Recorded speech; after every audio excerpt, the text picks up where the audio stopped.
Hello guys, welcome back to my channel. I hope आप सब अच्छे होंगे। आज हम बात करेंगे अंशु के बारे में। जी हाँ, अंशु वही सपना की ननंद जिसके वीडियो आते ही बद्दुआओं का सिलसिला जारी हो जाता है। बद्दुआ करने वाले कुएं के मेंढक अपने बिल से बाहर निकल निकल के अंशु को बद्दुआएं देते हैं और उनमें सिर्फ कमेंट्स करने वाले ट्रोलर्स शामिल नहीं हैं, कुछ रिएक्शन चैनल भी शामिल है।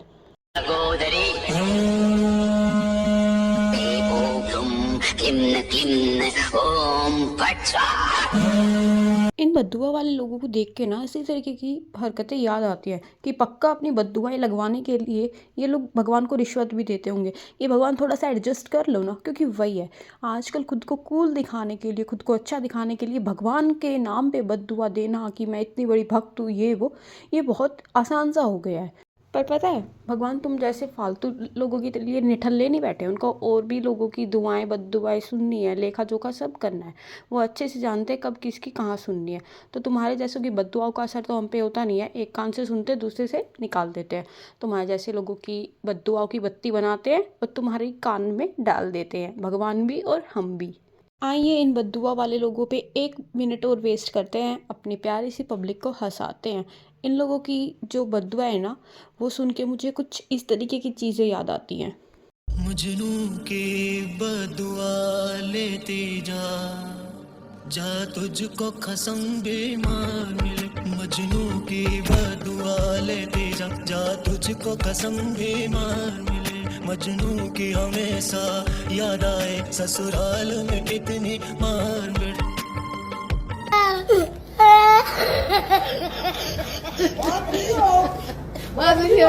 तो तुम लोगों की बद्दुआओं को मैं इतना ही सीरियसली लेती हूँ जितना ही सोऊंगा। तुम हरकतें भी ऐसी करते हो। अंशु के एक्स बॉयफ्रेंड हो क्या? अंशु ने तुम्हें छोड़ दिया क्या, धोखा दे दिया क्या, जो इस तरीके की बद्दुआएं देते हो? या तुम्हारे मामा की लड़की है वो जो रिकॉर्डिंग दे हुई है? वो तुम्हारे मामा की लड़की है जो इसके लिए मोर्चा निकालते हो? हाय बद्दुआ, हाय बद्दुआ। चलो निकलो, इतनी ही बात थी तुम्हारी। आइए अब बात करते हैं मेन टॉपिक पे, अंशु के बारे में। तो जैसे कि काफ़ी पहले अंशु ने एक वीडियो बनाई थी जिसमें उसने सपना को कुछ बातें बोली थी कि आप वो भी बताओ, वो भी बताओ। तो उसने वो चीज़ें क्लियर तो की नहीं थी और इग्नोर कर दिया था फुल, और बेटी बेटी बोल के फिर ज्ञान देने पे आ गई थी और ना ही कुछ चीज़ें बोली थी। लेकिन पोकिंग चलती रहती थी, आरू आरोही के मुंह से भी बुलवाना, बुआ हमेशा खुश रहो, हमेशा खुश रहो। हालांकि मन में तो बोलती होगी हमेशा ना खुश रहो, लेकिन जानबूझ के आरू आरोही के मुंह से भी ये सब चीज़ें बुलवाना, बात बात पे प्रॉपर्टी प्रॉपर्टी प्रॉपर्टी। और फिर इनके बद्दुआ वाले कीड़े वहाँ अंशु के कमेंट्स में रेंगने लगते हैं। ना ही धीरज की और जो वो पड़ोसी भैया हैं उनकी बातों का कुछ ठीक से जवाब दिया गया कि प्रॉपर्टी के जो पेपर्स है वो इसके पास पहुंचा दिए गए हैं।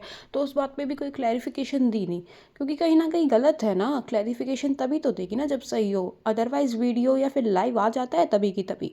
बट अब तो काफ़ी शांत हो गई है, खुद को दिखा रही है मैं बहुत शांत हूँ, मैं तो किसी को कुछ नहीं बोलती हूँ। लेकिन इनडायरेक्टली जो पॉकिंग होती है वो ना ही अंधभक्तों को दिखती है और ना ही शायद रिकॉर्डिंग देवी जी को। बट अब इन चीज़ों से परेशान होकर जो इनकी बद्दुआ के कीड़े वहाँ कमेंट्स में रेंगने जाते हैं, वो अंशु के थोड़ा सा इफ़ेक्ट कर रहे हैं। और उन्होंने अंशु को इतना इफ़ेक्ट कर दिया कि वो बच्चा बोल रहा है कि जैसे कुछ चीज़ें क्लियर होंगी ना, वो सती सावित्री का कुछ सच ना बता दे तो उसको मजबूर ना किया जाए। और जो हिमाचल वाली दीदी है, हिमाचल गर्ल इन सिटी नाम से जिनका रिएक्शन चैनल है, उनके लाइव सेशन में भी धीरज जो अंशु के कज़न ब्रदर है या फिर भाई है, उन्होंने चीज़ें बताई थी कि हो सकता है अंशु उनके एग्ज़ाम क्लियर होने के बाद चीज़ें और ज़्यादा क्लियर करे, यूट्यूब पे रखे अपनी बातें।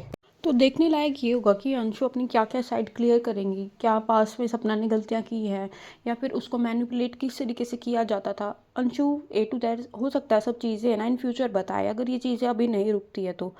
और ये देखना एक्साइटेड भी होगा कि जिसकी इमेज अच्छी सजी सावित्री वाली बनी हुई है ना, उसका क्या होगा फिर। क्योंकि अभी तो सिर्फ आई गेस 30 या 20% चीज़ें ही उन लोगों के जो ससुराल वाले या अंशु की साइड है वो सामने आई है। तभी भी ये हाल है कि जो पब्लिक है वो 50-50 हो गई है। 50% लोग इस साइड है तो 50% लोग ससुराल पक्ष की साइड भी है।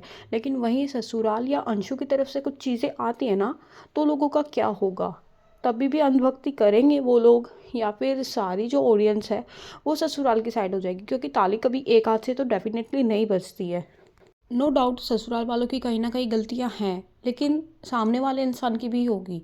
सामने वाला इंसान आज के टाइम में ना कोई भी सती सावित्री नहीं है, चाहे इसमें मैं हूँ, ये बद्दुआ देने वाले कीड़े हो जो कमेंट्स में रेंगते हैं, या फिर कोई भी हो। सती सावित्री आज के टाइम में कोई भी नहीं है। और गलतियाँ दोनों साइड की होती है, हमेशा एक साइड की नहीं। तो सोच समझ के कमेंट्स किया करो, क्यों किसी को बद्दुआ देते हो। तुम्हारे मामा फूफा की लड़की तो है नहीं वो, जो इतना फालतू का ओवर रिएक्ट करते हो तुम लोग।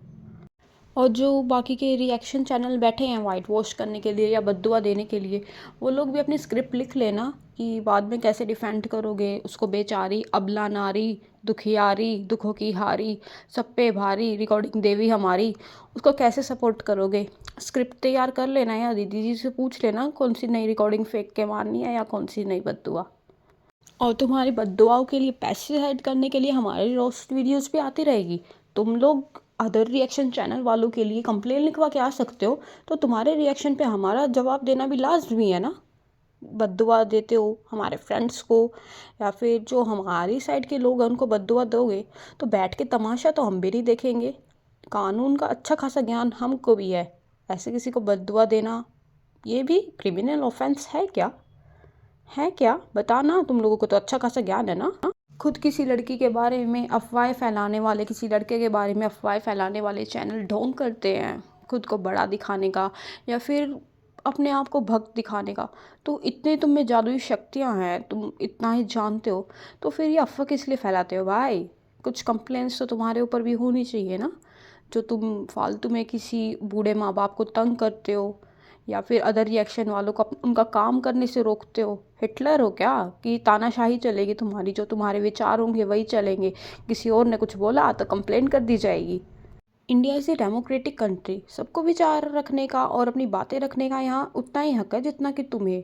तुम डरा धमका के या फिर ये हिटलरगिरी करके या फिर ढोंग करके कि किसी अबला नारी के साथ गलत हुआ, जबकि तुम खुद किसी अबला नारी के साथ जब गलत करते हो, जब पहुँचते हो वहाँ नेहा आशीष तिवारी को कमेंट्स में चटकानी गोली देने या उनके खिलाफ वीडियोस बनाने, तब नहीं दिखती अबला नारी।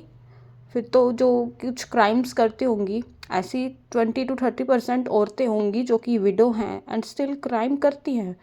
और उनमें से कुछ औरतें ऐसी हैं जो कि आतंकवाद भी करती है, आतंकवादी हैं। तो उन लोगों को रिहा कर दिया जाए क्या जेल से, क्योंकि वो विडो हैं, अबला नारी हैं।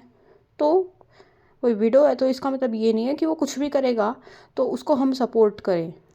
तुम्हारे ओपिनियंस है। तुम लोग रिएक्शन चैनल हो तो रिएक्शन चैनल हो, तुम लोग बिकाऊ नहीं हो, तुम लोग अच्छे रिएक्शन देते हो, बायस नहीं हो, कुछ भी नहीं हो। क्योंकि तुम लोग तो सिर्फ एक साइड ही बोलते हो, दोनों साइड तुमको सुननी भी नहीं है। लेकिन कोई और रिएक्शन चैनल है जो दोनों साइड एनालाइज करता है, और चलो नहीं भी करे तो वो उसके पॉइंट ऑफ व्यू है। वो अगर ससुराल वालों की साइड है तो है ना, वो भी उनके विचार है। कुछ तो बातें, कुछ तो फैक्ट्स रखते हैं ना वो। बिन फैक्ट्स के, बिन नॉलेज की बातें तो नहीं करते, कुछ चीज़ें प्रूव भी करते हैं जो लोग तुम इग्नोर कर देते हो। तुम्हारे ओपिनियन है, और अगर कोई और ओपिनियन देता है तो वो पेड पीआर हो जाता है। हमारी फीलिंग तुम्हारी, एक तो ਤੁਹਾਡਾ ਕੁੱਤਾ ਟੋਮੀ, ਸਾਡਾ ਕੁੱਤਾ ਕੁੱਤਾ। अब देखना ये दिलचस्प होगा अंशु फ्यूचर में क्या चीज़ें क्लियर करेगी, उसके बाद लोगों के ओपिनियंस कितने चेंज होंगे और उस पर सपना क्या रिएक्ट करेगी। फ़िलहाल तो मुझे ये भी देखना है कि अंशु ने फ़िलहाल जो वीडियो बनाई है उस पर सपना का क्या रिएक्शन आएगा। कोई ना कोई बद्दुआ या रिकॉर्डिंग फेंक के मार देगी, और फिर उनके जो पेड पीआर है, जैसे कि हम अंशु के पेड पीआर है, तो जो सपना के पेड पीआर है वो चैनल भी उठ के क्या बोलेंगे, क्या चीज़ें प्रूव करेंगे, मैनिपुलेट करेंगे। तो फ्यूचर में जो भी अपडेट्स होंगी वो सामने आ ही जाएंगी, और फिर हमारी वीडियो भी। तो इसी तरीके की रिएक्शन प्लस रोस्ट वीडियोस के लिए चैनल को सब्सक्राइब करें। वीडियो पसंद आई तो वीडियो को लाइक करना। मिलते हैं जल्द एक नए वीडियो में, तब तक के लिए bye bye and take care everyone.